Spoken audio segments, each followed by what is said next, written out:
Test, test, test.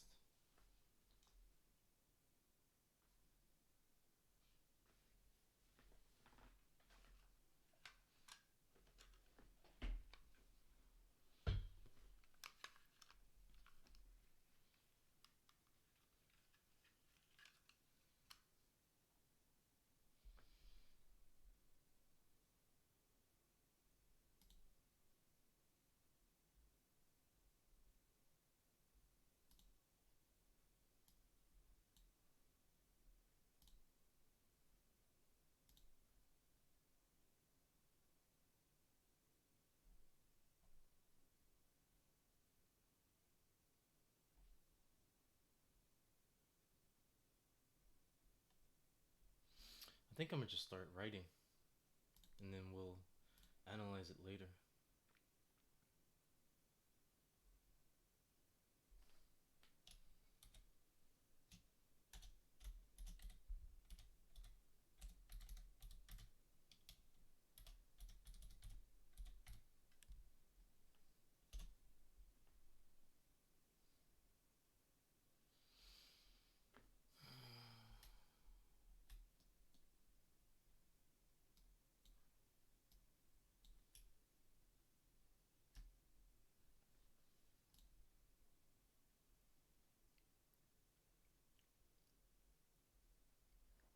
So, where's Plato?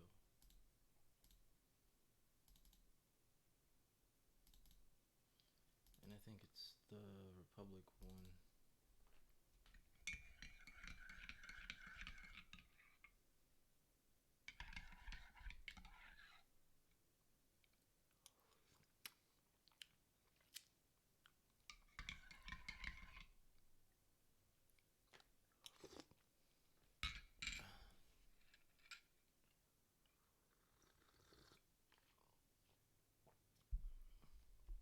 Mm.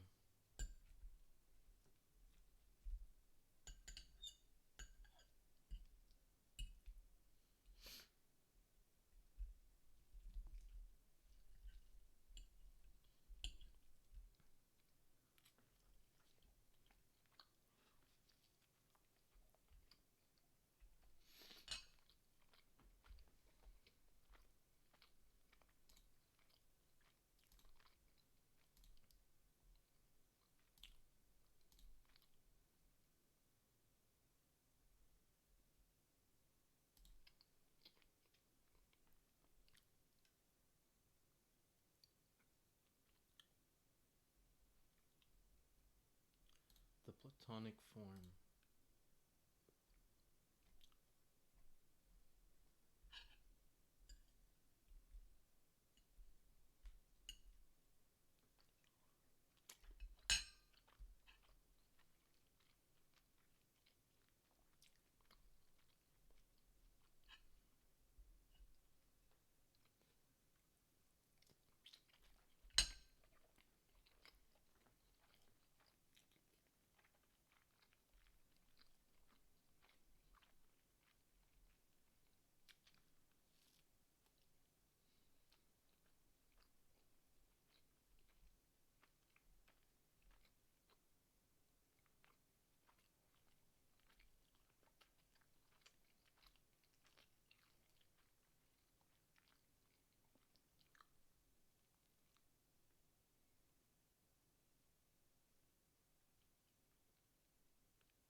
375 to 379, just 4 pages.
I can see what Plato is talking about.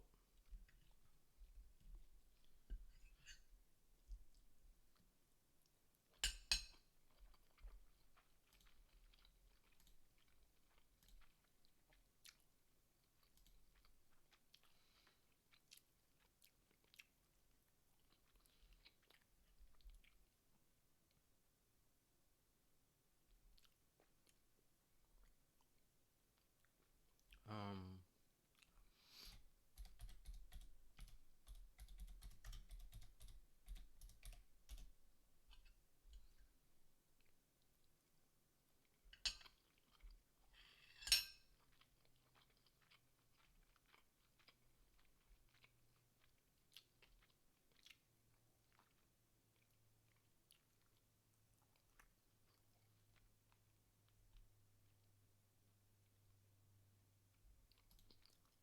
If we are in fact in a simulation,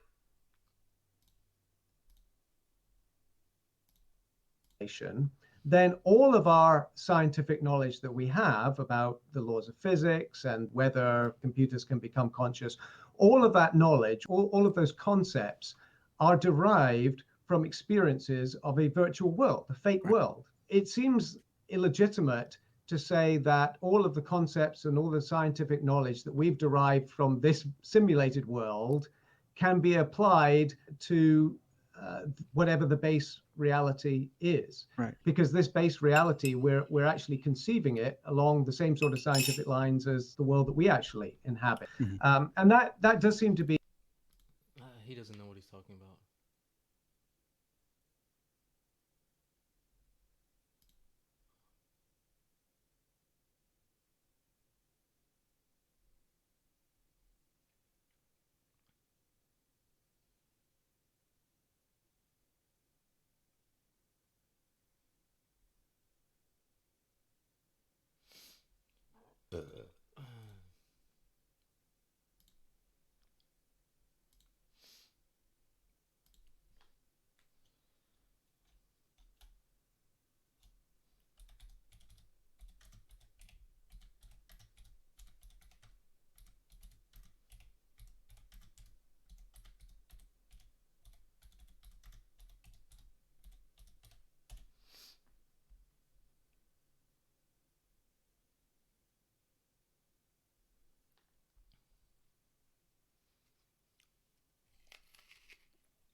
started to make me think, well, if our virtual reality is getting good enough that I can forget that there's a physical world beyond the game, how long will it take us before we can build something like the Matrix?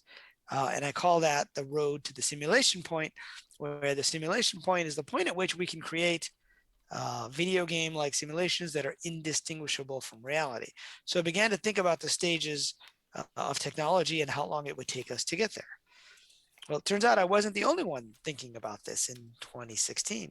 In fact, Elon Musk spoke at a conference where he said something about the evolution of our video games that was along the same line. And in fact, this was one of the two people that I credit with really bringing this idea of fully immersive simulations out of the realm of science fiction and into the realm of science and technology. So let's watch what he has to say. I think here's, in my mind, like the strongest argument for us being in a simulation, probably being in a simulation, I think is the following. That 40 years ago, we had Pong, like 2 rectangles and a dot. That was what games were. Now, 40 years later, we have photorealistic 3D simulations with millions of people playing simultaneously, and it's getting better every year. And soon we'll have virtual reality, augmented reality. If you assume any rate of improvement at all, then the games will become indistinguishable from reality, just indistinguishable. Even if that rate of advancement drops by 1,000 from what it is right now, then you just say, okay, well, let's imagine it's 10,000 years in the future, which is nothing in the evolutionary scale. So here we have Musk talking about the development of technology over not 10 years or 20 years, but to think what would happen in 1,000 or 10,000 years, even if it takes us that long to reach the simulation point. And so, what does this have to do with us being inside a simulation? Well, that was an argument put forward by Oxford professor Nick Bostrom in a paper in 2003 called Are You Living in a Computer Simulation? And he proposed that there were really 3 possible outcomes. If you think of civilizations across the galaxy, say, that are building different types of computers, the first possibility is that the civilization never reaches the simulation point, which means they obviously can't create any kind of realistic simulations like the Matrix. The second possibility is the civilization reaches that point technologically, but decides not to produce any simulations. Why not? Well, the reason for number 1 could be that civilization destroys itself before it gets to that technological advancement. The second, for point number 2, for possibility number 2, it could be because they have some laws that say that you are not allowed to produce fully realistic simulations with simulated beings. But it was the third conclusion and the third possibility that really raised people's eyebrows, I think, and moved this into a serious discussion, at least within philosophy and academia. And that was possibility number 3, says that we are most certainly in a simulation. Now, that might look a little odd because it's a little bit different than the first 2. But the argument that he made was that if any civilization ever reaches the simulation point, and that's what I have in the center of this diagram here.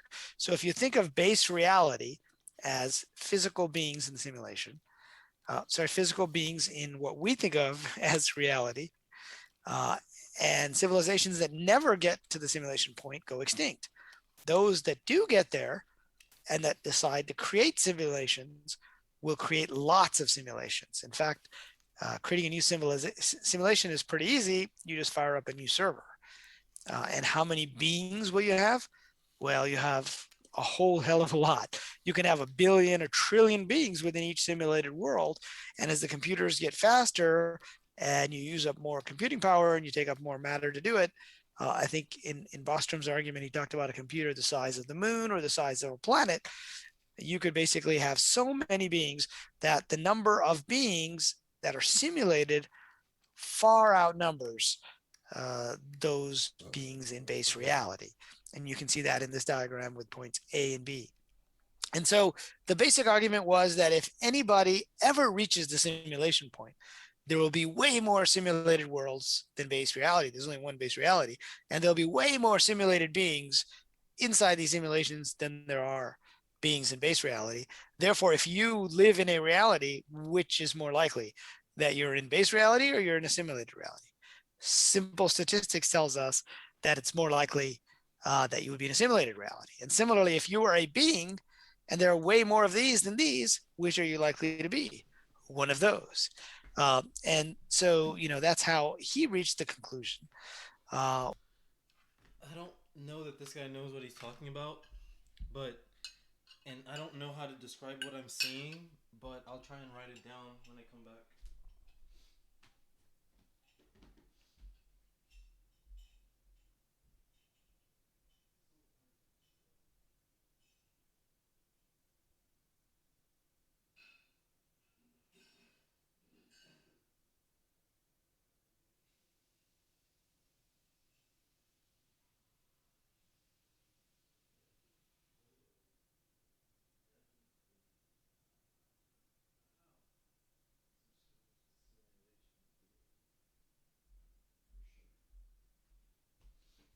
Because there's no way he doesn't.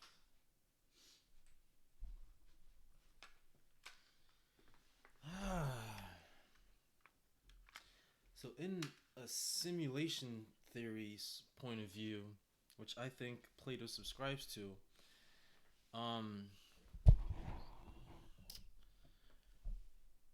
I think that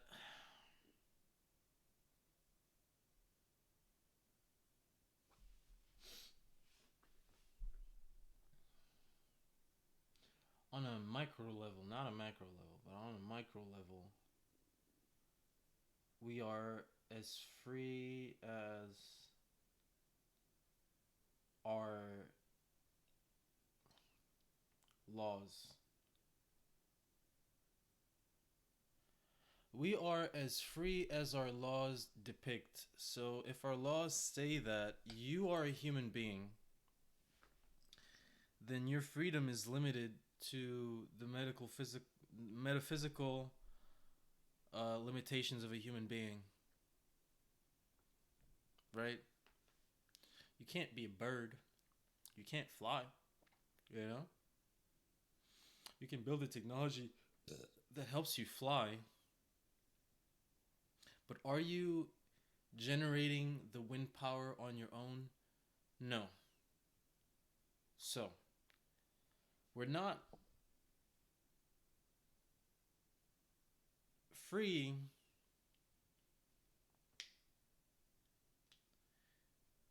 let me write this shit down.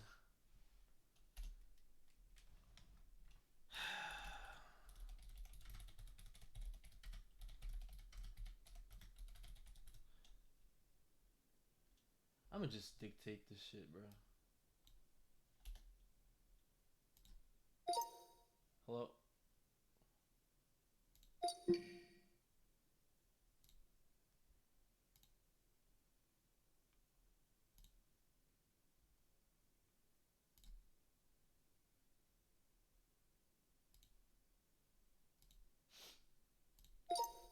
Hello, testing, testing, 1, 2, 3.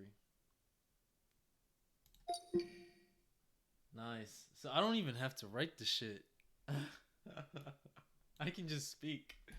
Let's go. So Platonic freedom, from my understanding, is that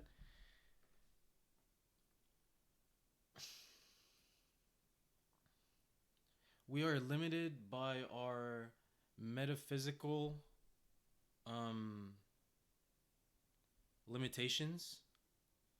But if you understand the dialectic and use its principles to analyze that thesis, right, then you should naturally come up with an antithesis. And the antithesis to that would be, okay, we also are limited by the laws or the forms that govern the world. Initially, one would think that yes, looking at things from a metaphysical standpoint, yes, we're limited by our our physical reality and our sensible world. But if I decide that, so before I even get into that, let's talk about our metaphysical limitations. One of them being being a human being. So if you're a human being, you're limited by, being in the body of a human. You're not a bird, right? And what's something that a bird can do? A bird can fly. A bird can generate wind power to thrust itself into the air and maneuver, right? In our metaphysical limitations, we can't fly, but we can build the technology by adhering to the forms, to the laws and the principles that govern the world, to come up with technology that enables us to fly. Is it generated by us? No, it's not the definition of flying that we are adhering to in doing that. We are adhering to a different type of limitation. So, Platonic freedom, in my opinion, means that we're not limited by our metaphysical limitations, but maybe by our forms. And therefore, we should not focus on the metaphysical realm, but rather on the forms. It sounded better in my head.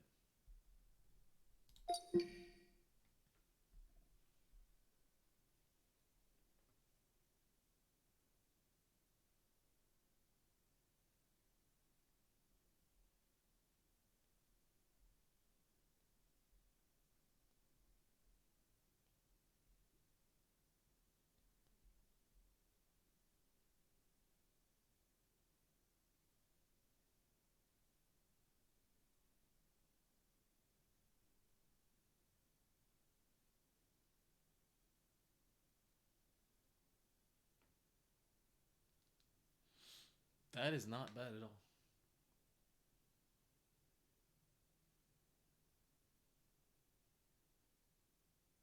So, what I'm saying is this: Platonic freedom is that we're governed by initially what I thought was metaphysical and supersensible laws. But after using some dialectic tactics and bouncing the ideas back and forth, the commonality that stayed behind was the fact that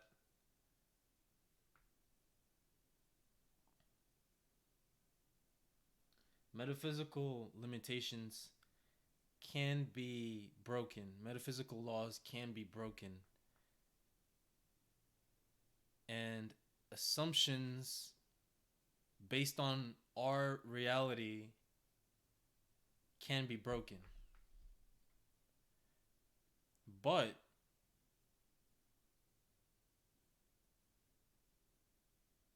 supersensible laws cannot.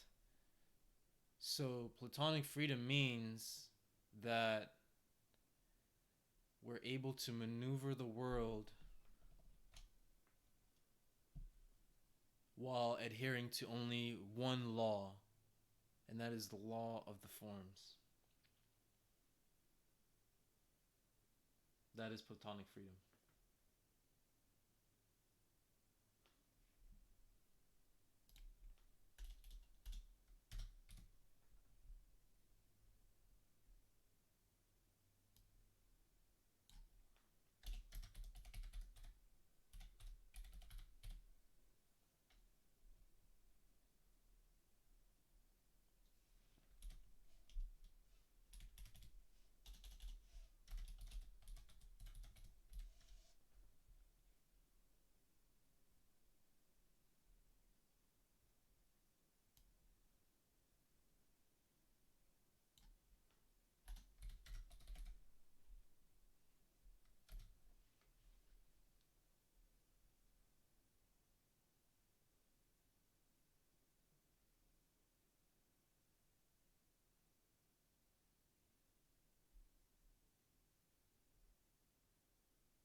not broken, but I'd say,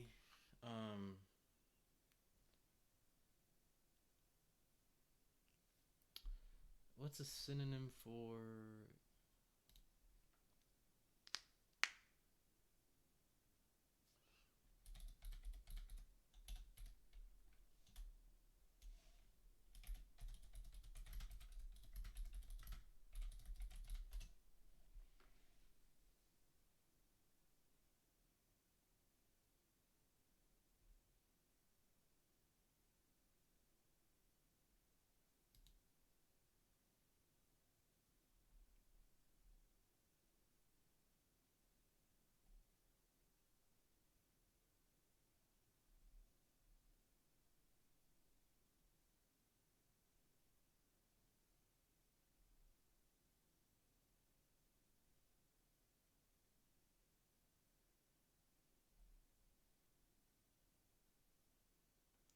What the fuck?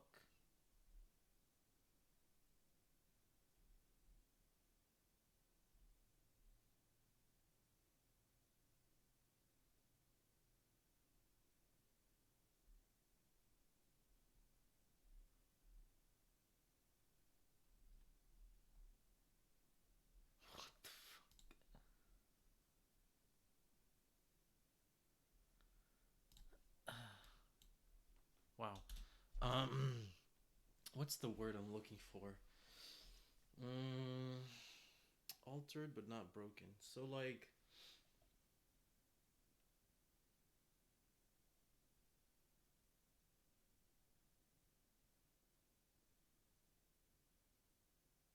manipulated.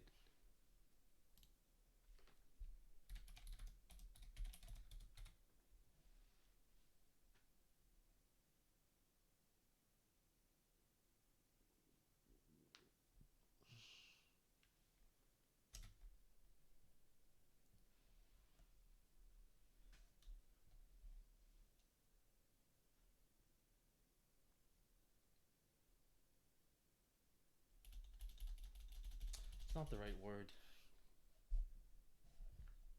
I wouldn't say broken because the law itself isn't being broken.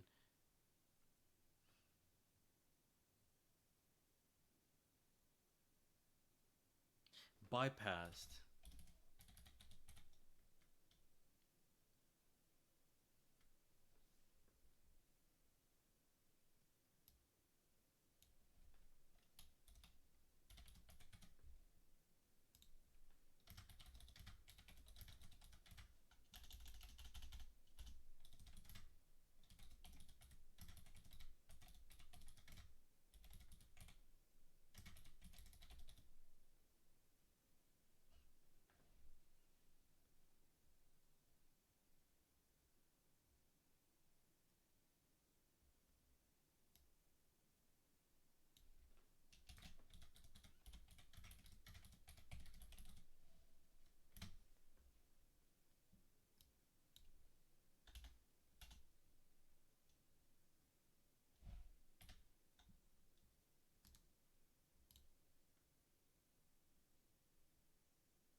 Hey, yo, I might be onto something here. I could write more, you know?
Yo, this is actually good. What the fuck? I wrote this? Hey, yo. That's good as fuck.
Yo, I can't believe I wrote this. I need some quotes to back it up now. I need some quotes. Holy crap, I wrote this.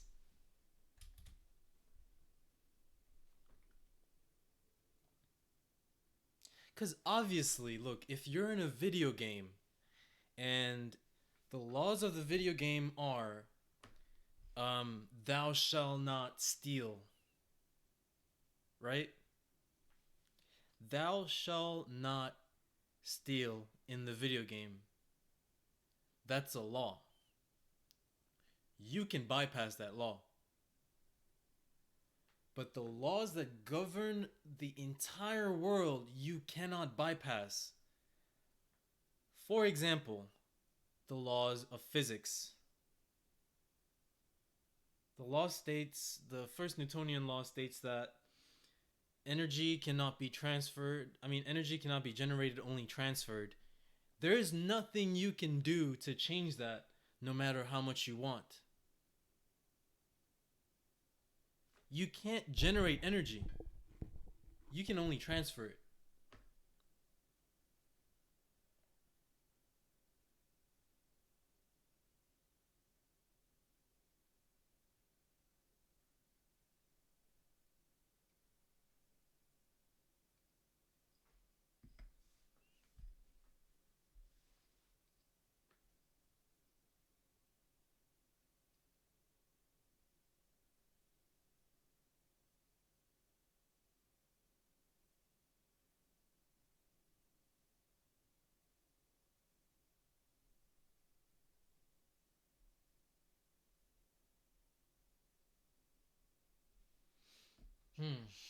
Okay.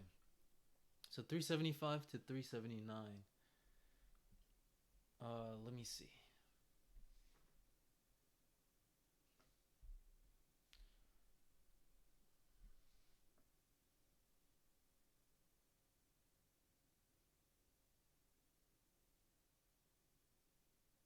I completely understand what the forms are, and I will try to write a document that explains this with pictures and everything, because it's gonna take time for me to take something that's so subconscious and turn it into something conscious that somebody else can understand. Because subconscious things are, you know, subtle, to say the least. And for somebody else to understand something so subtle, it takes a lot of great effort. So, the best thing I can do is draw it.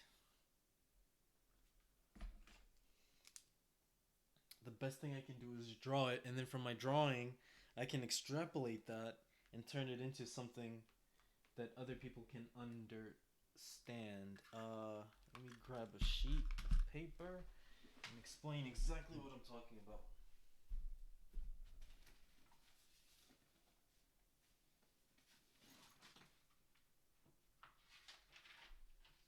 Oh wait, I have sheets of paper in this box.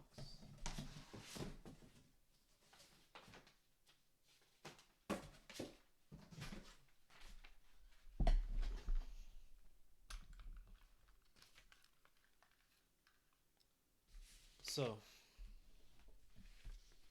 citations.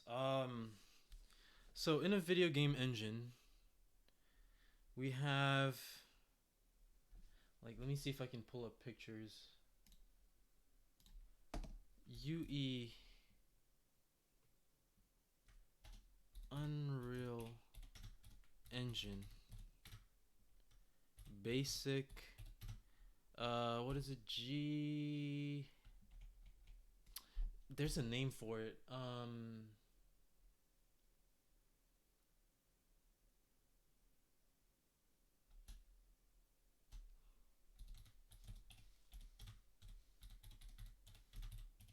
Basic geometry.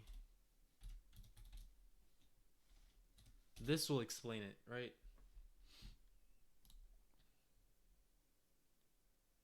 Unreal Engine 1.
There we go. These are the kind of pictures I'm looking for.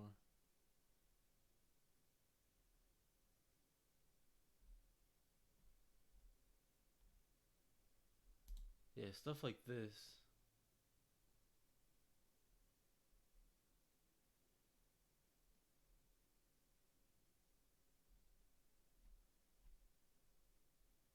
There's one image in particular.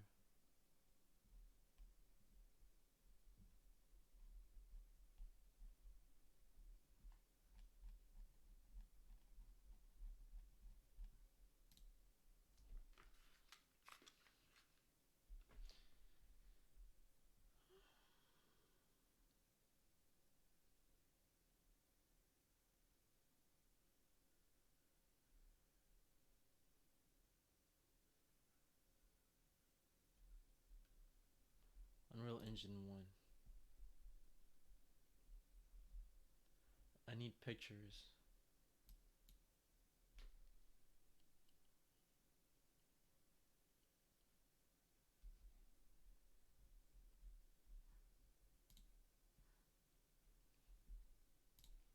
This is where I'm getting real deep now.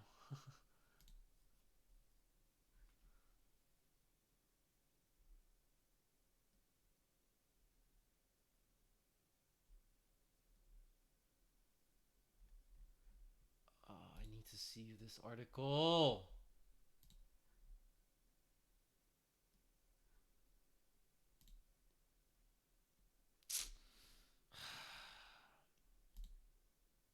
$19.94.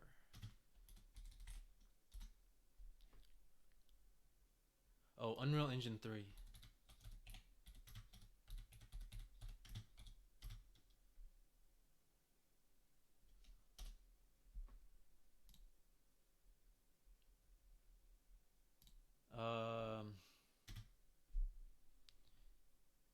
New project.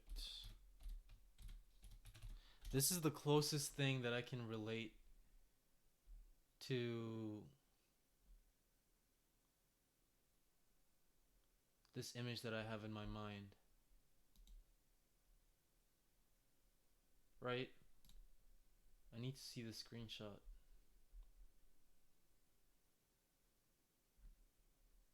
Oh my god, it's not loading.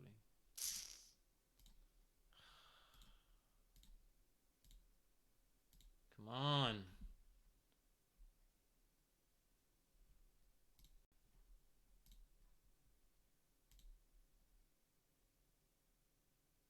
I need a new CPU.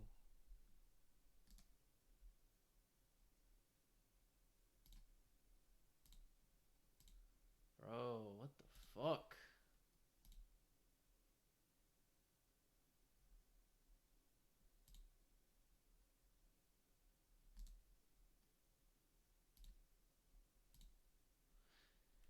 So this is the world we live in. Right?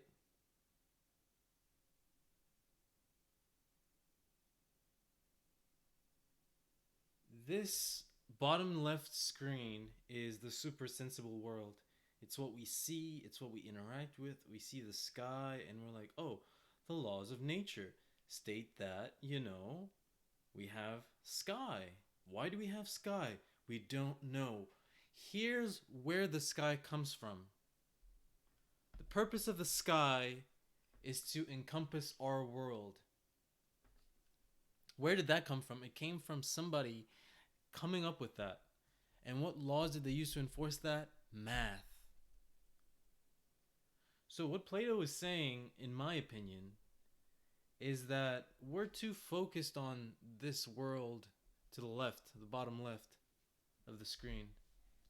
And we need to instead not even focus on this, because this is just math behind what we see, but the form of the trapezoid, or whatever this is called. And the form of a trapezoid, I don't even think it's a trapezoid, I don't know, a torus is the form of a torus. It's a 3D object that has an inner radius, an outer radius, and blah, blah, blah, blah, blah, blah, blah, blah, blah. That is the real world. So in essence, he's saying that there's a real world out there, but it's not the one we live in. The one we live in is just a simulation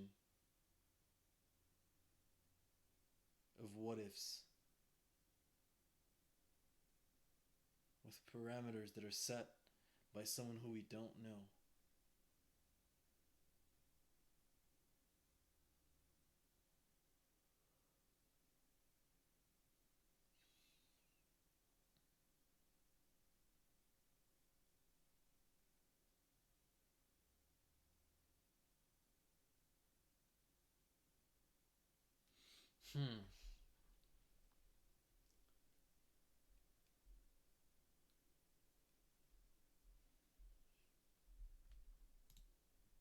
So I just need to find something to back this up from within the text, and then I'm good. I'm done. All right. Unfortunately, Plato never gives his dialogue in full exposition of the theory. We have to reconstruct it from allusions and from the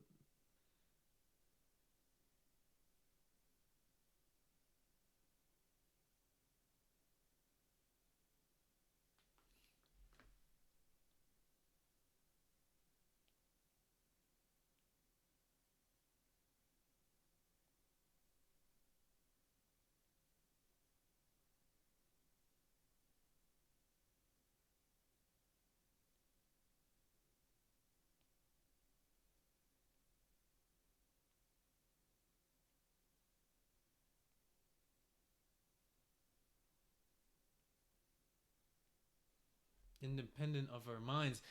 This is exactly what I'm describing. Look, Plato is saying that the coincidences that happen as a result of having all of these forms, which is like, for example, the sky, we might look at this and say, oh, well, that's a shape that has this and has this and has this and has this and has this and has this and has this. Bro, I'm fucking where's my professor?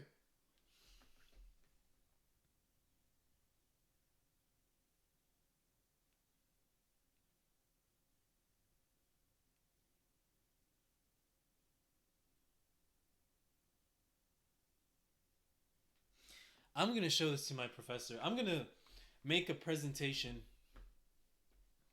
on it.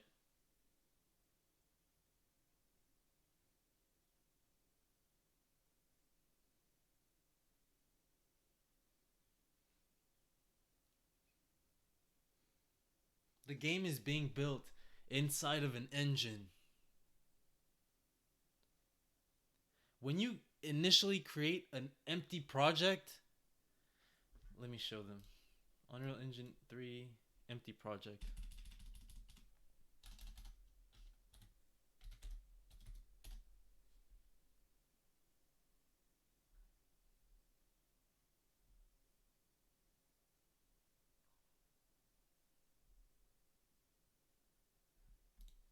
Like, for example, this is a good image.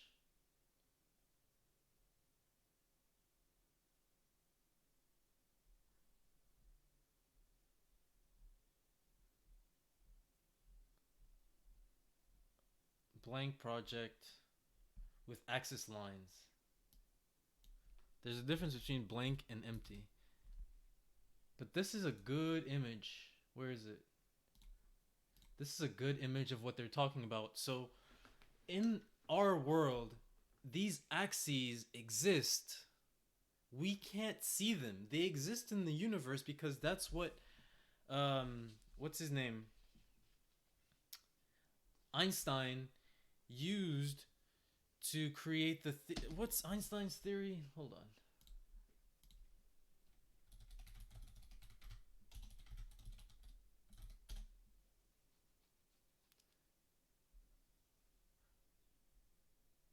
General relativity. So what happens is those lines, if you put an object on those lines curve. So, for example, we have our x-axis, right? And now we drop a circle in the middle of the x-axis. Our x-axis now looks like this.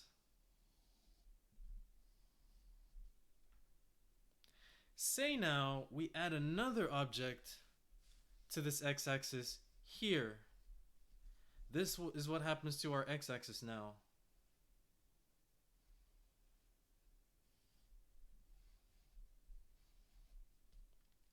Right?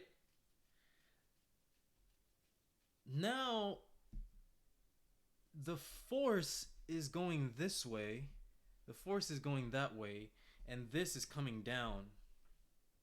And it brings the two items together.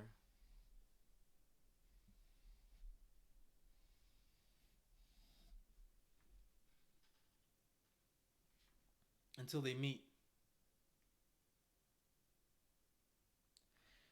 The observable law is Einstein's law of relativity, but the unchanging law is that there's an x-axis there that moves as objects are being placed.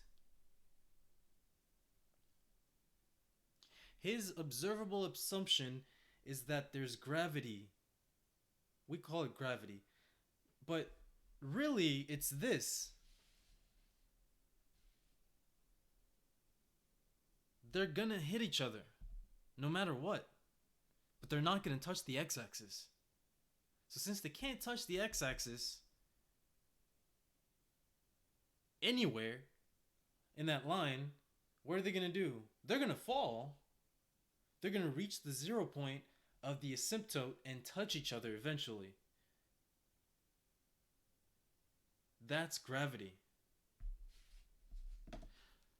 Now, obviously, I'm not coining these things first because there's scientists that have discovered these things before me, but this is just something that I've noticed, and I feel like Plato, and I've never read Plato in my life, but I feel like what Plato is talking is in stark parallel with the sort of patterns that I've been noticing myself as a philosopher, right? As a seeker of truth. I've noticed the same patterns that he has and come really to the same conclusions without having read any of his texts.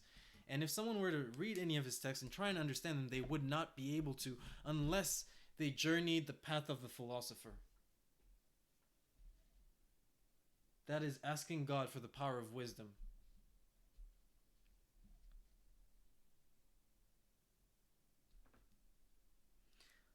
Here's an interesting one. Here's an interesting concept. The law of attraction. Is it real?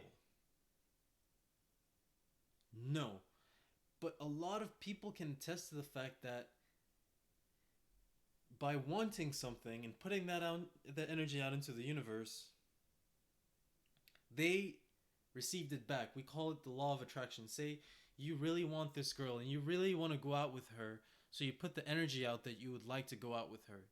You don't say it to her directly, but you may put it out there and say, God, please, I want to date that girl. Right? And it may or may not happen. But it's a phenomenon that people have experienced. Plato is saying that phenomena is not that deep. It's just a derivative of the law of universal attraction, which states that if one, what's the law? Let me Google it. Physics, law of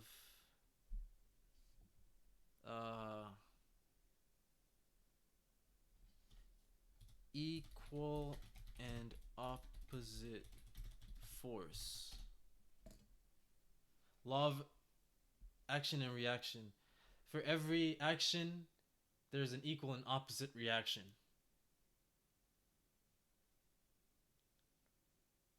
Meaning that it doesn't only apply to love, but people can assume that it works with love, but that's just a derivative of this law, which encompasses everything and is unchanging.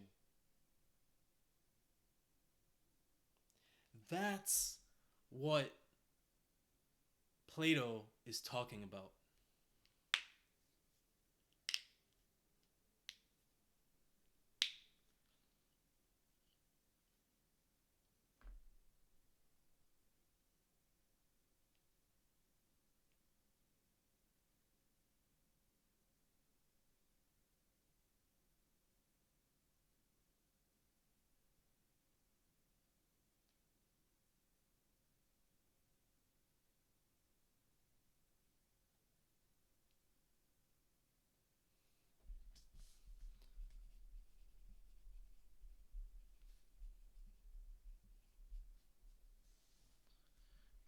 Newton's first.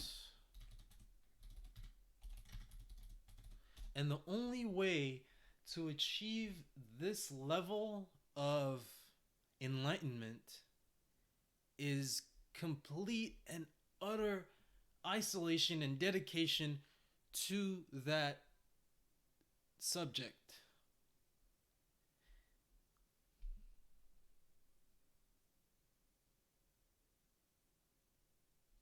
This is Newton's first.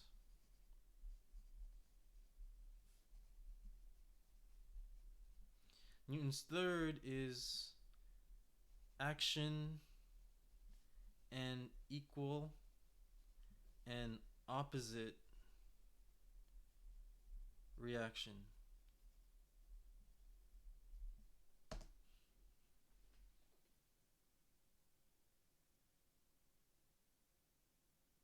Opinion doesn't matter. Sitting there and getting everyone's opinion on a topic doesn't matter, because it's not about subjective versus objective. Actually, it is. That's in essence what it's all about. But it's deeper than that. It's unchanging versus changing.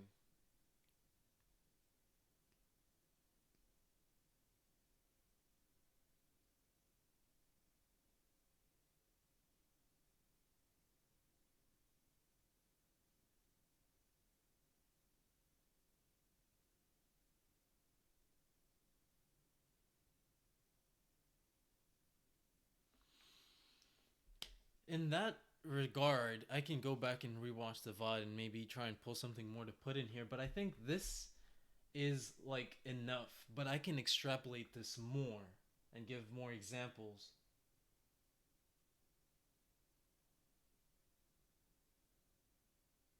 Yeah, from like around 50 to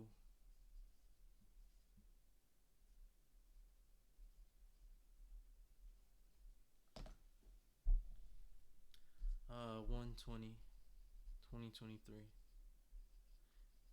And we're about to read Descartes next. But Plato is onto something.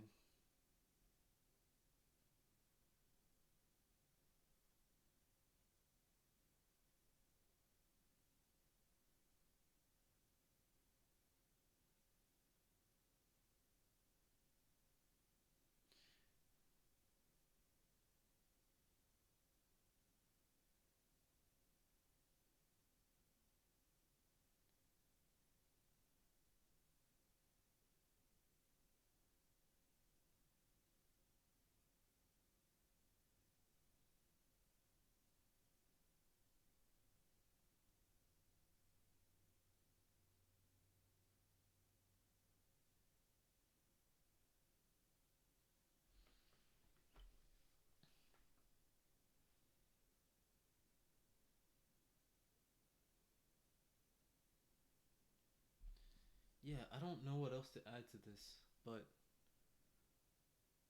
I think I've done it. I could end the stream here and start again.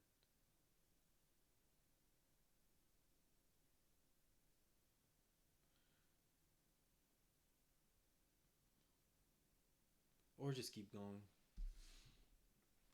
But yeah, it's basically this. Whoever this person is, God, Jesus, Muhammad, whoever you believe this person is that created this world, these are the sort of principles that went into creating the world.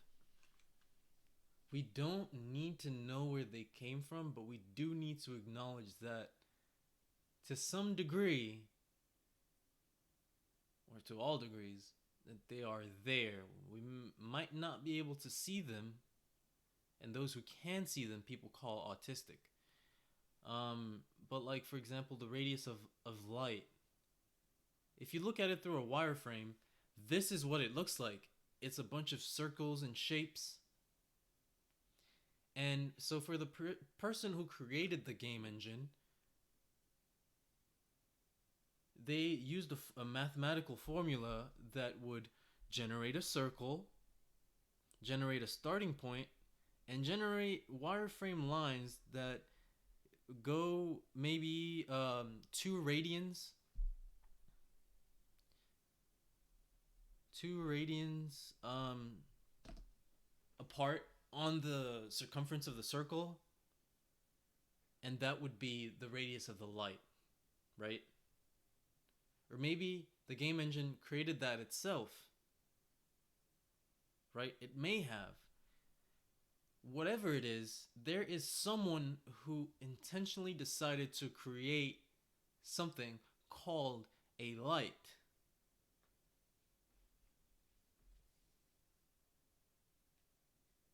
Simple people will just say it's religion, it's a higher being.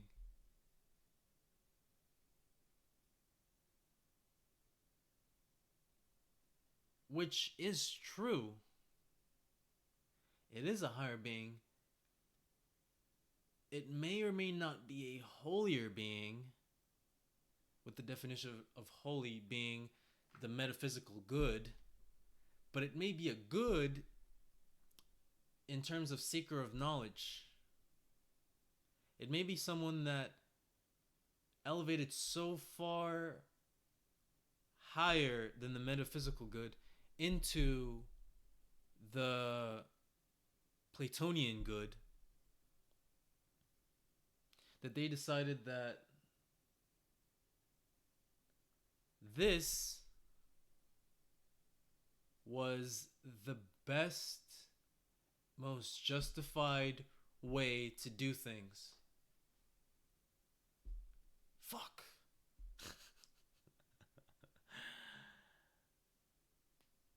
Ah.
Bro, I need to move on.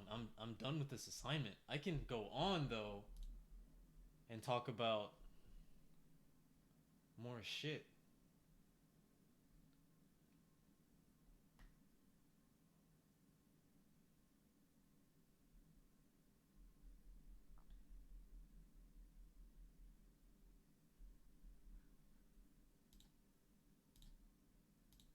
Yeah.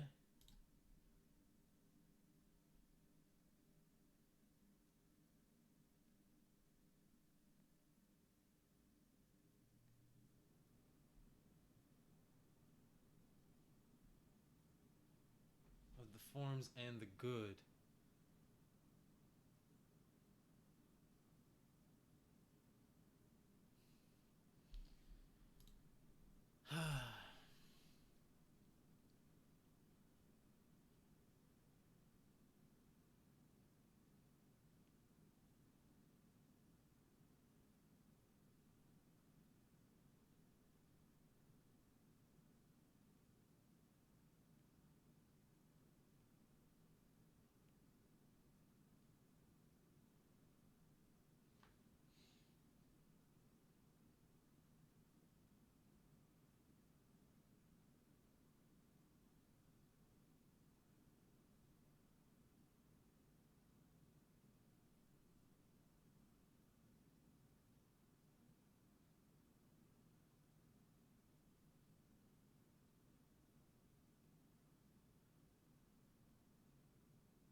I might change this now,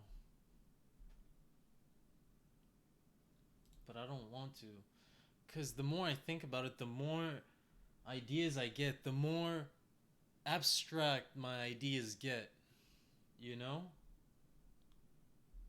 But this is just talking about freedom, so I try to focus on freedom.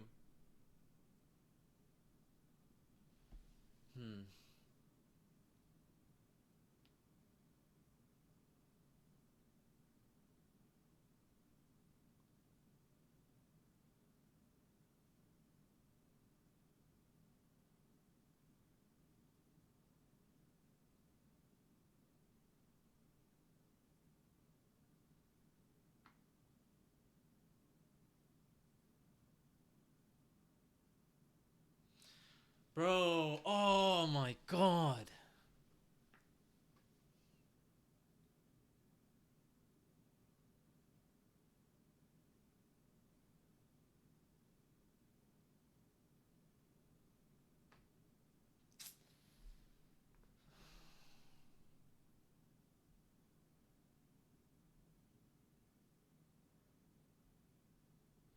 Bro, how do I piece these two ideas together?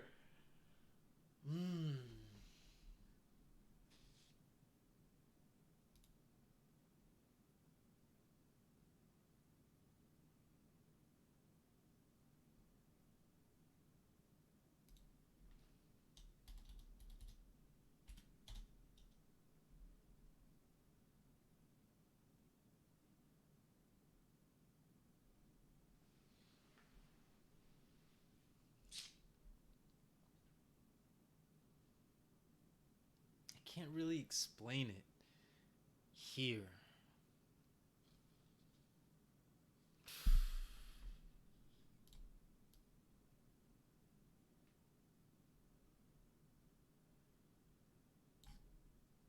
Oh my god. This is so sad. Alexa, play Despacito. But it's from here. Plato says he's concerned with of knowledge of unchanging aspects. In this respect, the forms resemble the laws of nature. So let me see if I can't find what I understand from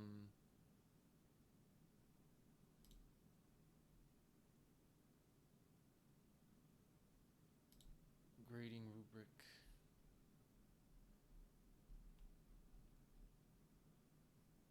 Okay. Weekly reflection guide. Hello. Intended to students to engage with the course material. They can be written in many different styles.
know how to fucking tie this in with freedom, and I don't want to have to divulge and like go really deep into that specific thing. Probably should though.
Euclidean.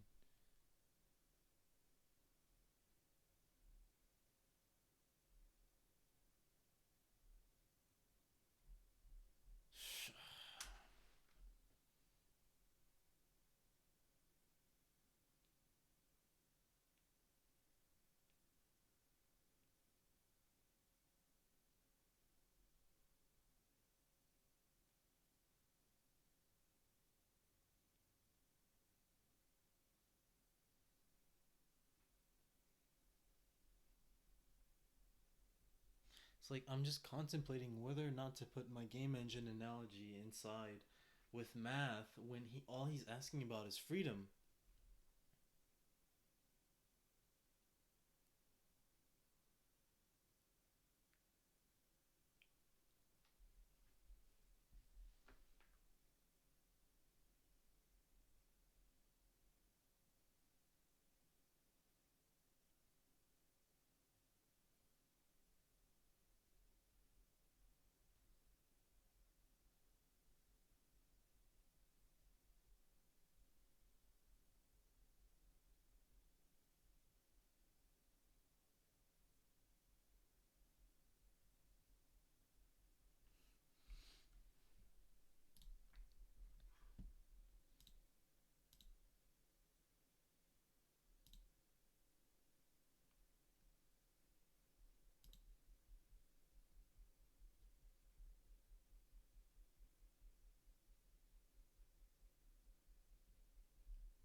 Bro, this is crazy, bro.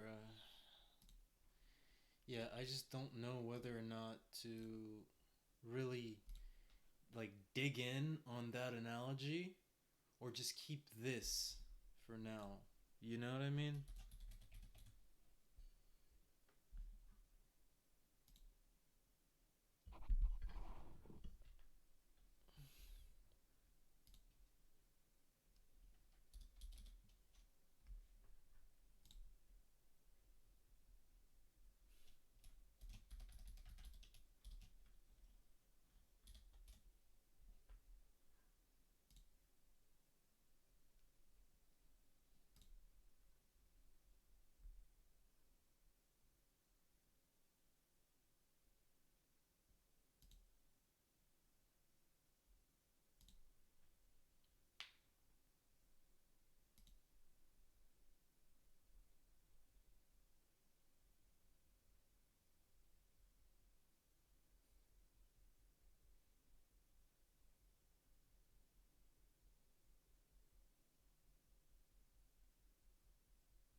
Alright, so this is the Ivy. This is Canon's new portable printer. It does come with zinc paper, however I have this here just to show you and demonstrate how it prints. So I'll show you that in a minute. Well, let's get right into it here. So open up the top, and it's really simple. Out comes Ivy. And it's a very simple, sleek design. So I'll just pull it out of the box. Okay, and underneath you have, well, you've just got some simple instructions, all the warranties and that sort of thing. It does come with paper, as I mentioned before, and then you get a charger cable for the charger, or for the printer rather. So here is Ivy. This is a very portable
printer. Very small, very sleek. It will easily fit in a pocket. I mean, it's really not much bigger than a phone. There's the on button. If you just hold it down, you'll see that light come on, and that's how you know it's turned on. Then you have the charging port, as well as a reset button. If you look at the front, you have the slot in which all the paper will come out. That's where it gets printed.